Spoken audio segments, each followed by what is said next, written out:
विधी ते पाळीत निषेधाते काळीत मज कर्म फळे अर्पित पुढे जा. एखादी व्यक्ती घडायची असेल, एखादं कुटुंब घडायचं असेल किंवा एखादं राष्ट्र घडायचं असेल तर जे योग्य आहे त्याचा स्वीकार करावा लागतो आणि जे निषेधारी आहे त्याचा त्याग करावा लागतो.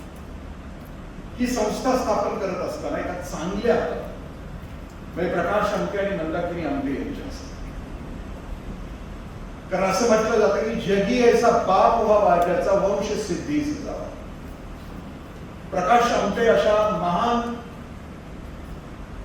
व्यक्तीचे सुपुत्र आहेत की ज्यांच्या वडिलांनी जे स्थापन केलं त्यांचे ते सुपुत्र आहेत आणि तो वारसा तसाच पुढे ठेवला. म्हणजे एका वडिलांनी आपल्या पुढच्या पिढीला काय द्यायचं असतं ते त्यांना माहित आहे, त्यांना समजलं.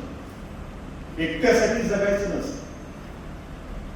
तिसरी पिढी आता त्यांच्या घराची समाजाची सेवा करते, अश्रू पुसण्याचं काम करते.